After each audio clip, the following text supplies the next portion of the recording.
Hey, what's up, fellas? We are live today, and ladies too, for those of you who are watching. I hope you guys had a wonderful Friday night. Hopefully your brackets aren't busted. I didn't even pay attention to the tournament at all. I was watching the NBA, so I have no skin in that game. So I can seriously wish you guys all the best of luck. I'm not playing against any of you. I hope you guys all did awesome on your brackets yesterday, and hopefully your DFS day went well as well.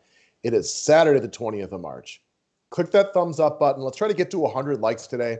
If we can get close to that, we'll pop open a members only video free to the public real soon, like either tomorrow or Monday. So click the thumbs up button. Let's talk about today's slate and talk about how we're going to get after this shorter one.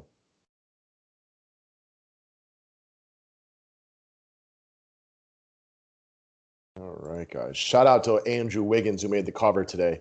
He was awesome last night. I'm not even talking about DFS. I'm just talking about as a real life basketball player. He was awesome last night. I'm sure most of you guys noticed that one already. All right, guys, as far as current five-pack promotions, this one's real simple. We brought this up the other day, and we're bringing it up a couple more days in a row. I know a lot of people got those fat stimulus checks the other day, so they got a few extra bucks to burn for some people. Other people had a rough year, man. I can understand and I can relate. Been a rough year for the DFS industry as a whole. I completely understand.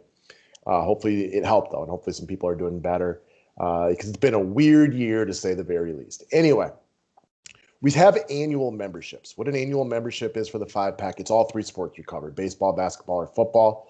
It gets you one full calendar year. So if you bought it today, it would get you till March 20th next week or next year.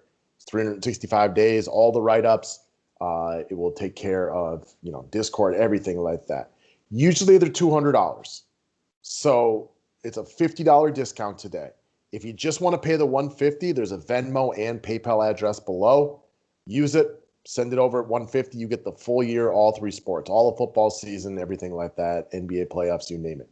If you want to pay through the site, and the website link is below, I will send you a reimbursement. I'll send it to you today. Won't take me that long to get it out to you. All three sports, a full calendar year, only $150. All right, guys, day passes are up. Subscribe to the station if you're new to it. Let's talk about the man of the night last night, Mr. AW, not the burger, but Andrew Wiggins himself.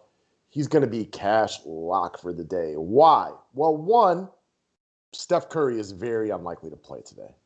And you have to assume that after last night, in the exact same matchup, that Wiggins is going to be chalk supreme on this one. He was amazing last night. Absolutely amazing. I didn't watch the full game, but he was fantastic. Maybe his best game ever as a pro. Do I expect him to get anything close to that today? Hell no. Nothing close to it.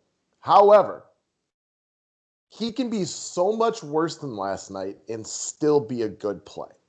Also, this is not a strong slate. This isn't where you're not loaded with great plays here or anything like that. So it's a lot harder to get away from a guy like Wiggins, who, dollar per dollar, with no Steph Curry tonight, is just, I don't know, he's just one of the better plays on paper, even with the game last night. So it is really difficult to get away from him in any format, but especially in the cash game model. I can make arguments for not playing him in GPPs. I came out yesterday, even when the Oubre news came out, I said it tempered how I thought about Wiggins. I had him in the write-up as an absolute lock. And then I said once Oubre was playing, I don't think of him as quite the lock anymore. I still used him because I liked the rest of my lineup, and it wasn't anybody else at that price that I liked better. But I wasn't as big of a Wiggins fan after that news came out. Well, I was wrong. No doubt about it. He was wonderful. I think he go right back here today in cash games because even if he falters and he's not nearly as good as last night, you don't have to worry about the leverage play right here because he's going to be overwhelming chalk, in my opinion. I can make cases for him to fade him in GPPs. It's a lot harder to do that today because there's just not as many good plays on this slate, but I can definitely make the case, but it's a harder case to make today after what he did last night. All right, let me sip my coffee and we'll roll on to player number 2 for the day. So the Golden State Warriors, and we're going to talk about Damien Lee, who's only 3,400. The Golden State Warriors definitely played their rotation out a little bit differently than people anticipated yesterday. So when the Oubre news came out and he went from doubtful to questionable to in to starting, it had to change the way you evaluated them. I know I liked Nico Mannion yesterday as a sleeper and then as a cash lock, and then he was out and he was back, and I ended up playing him. and he was terrible. He barely saw the court and didn't do much while he was out there. Even to get to the 6 points I think he had to late hustle with a rebound and a steal just to get there. So he was awful. Just take it for what it is. It was Brad Wanamaker came back into the rotation. Don't be surprised if the Warriors mess with us all again tonight. Kerr might take an opportunity to play some different guys here, bigger minutes and stuff like that. So I like Damien Lee because, one, his price tag is really, really low.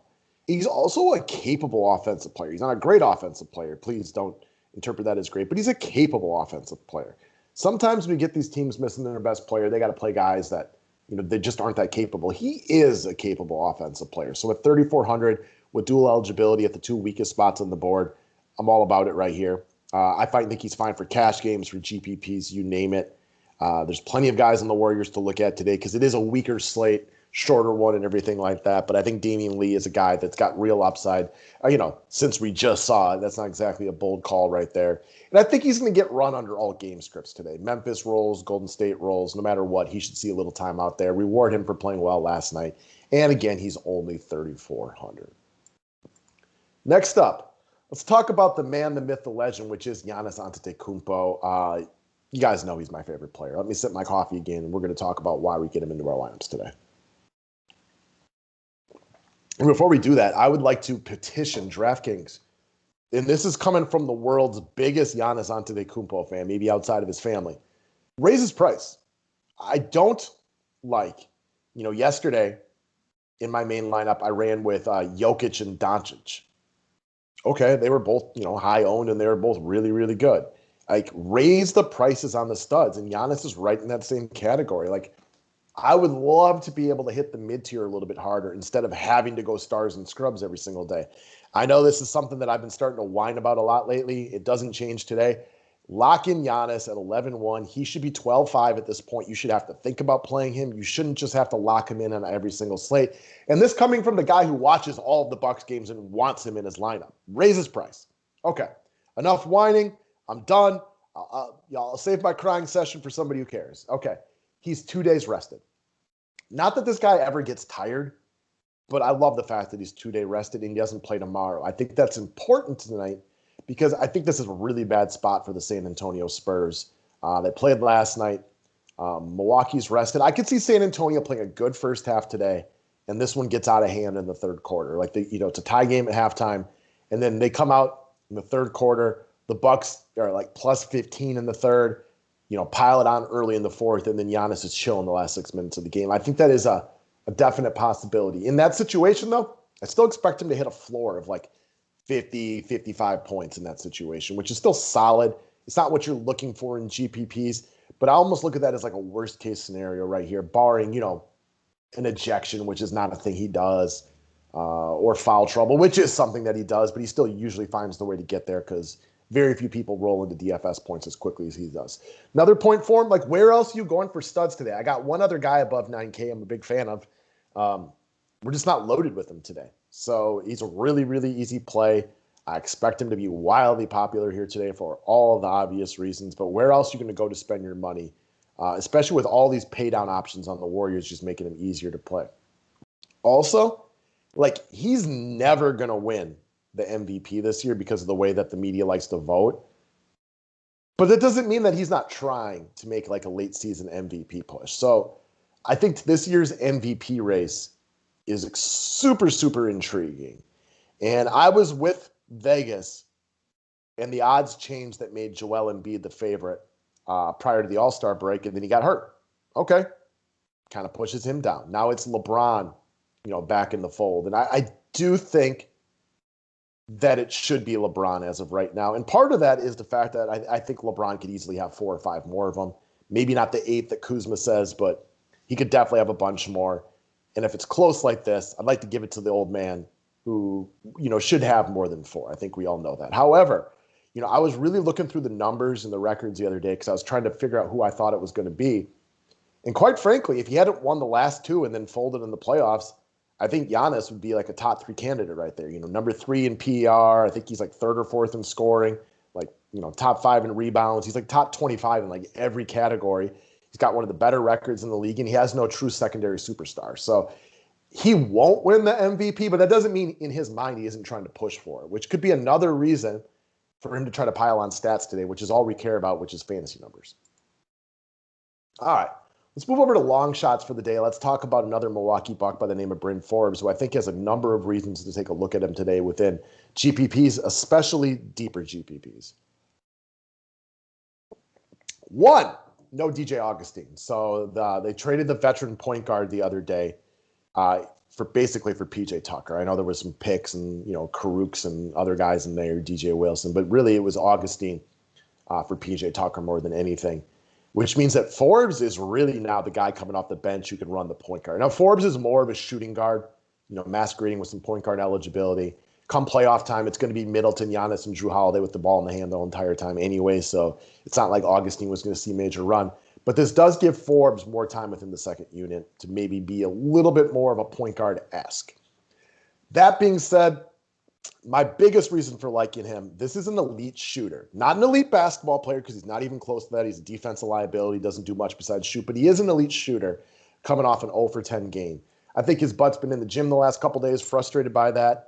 This is a guy we've watched go 6 for 6 from the three-point line in the last couple games, and he was 0 for 10, and he just wasn't good the other day. So I like that today. Couple days rested, no DJ Augustine, extra run if the game gets lopsided. And with so much Golden State value out there, like how could you, it's really difficult to go look at Damien Lee and Bryn Forbes and play Bryn Forbes. So I think that's where most people would be. That's why this is a long shot. This is not a cash lock, right? Like long shot type of play.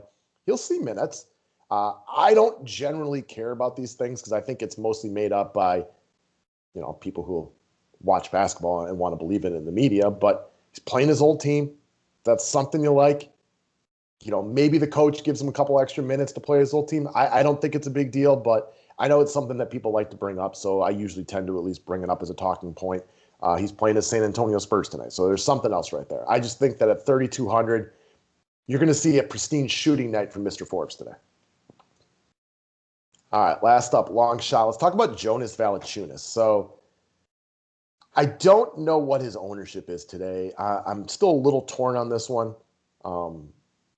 Numbers aren't out yet.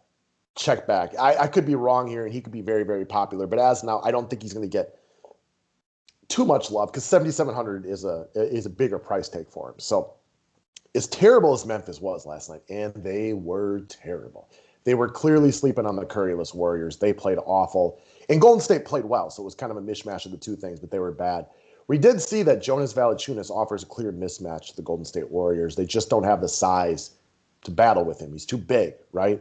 What did he have last night? I think like 16 rebounds, and Golden State barely missed any shots. What happens if Golden State's off today? What's he going to have, 25 rebounds? So I think he's a guy who will be relatively low owned. Center's not very strong today, so that could get him a few more buyers than he normally would at 7,700 on a smaller slate like this. But I think he's pricey enough to keep most people off of him. I expect a better effort from Memphis today. And this just comes down to it. We know this guy's big game capable. Now, the price tag's a little high, but that could be relative because it's a 4-game slate. And I could see 300 doing damage today. We talked about a slate the other day where I thought it took 400 to win GPPs.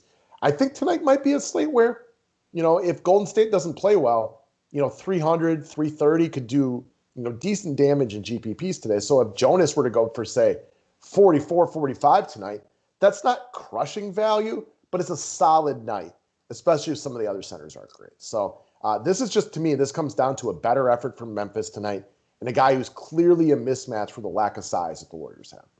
That's what we got today, guys.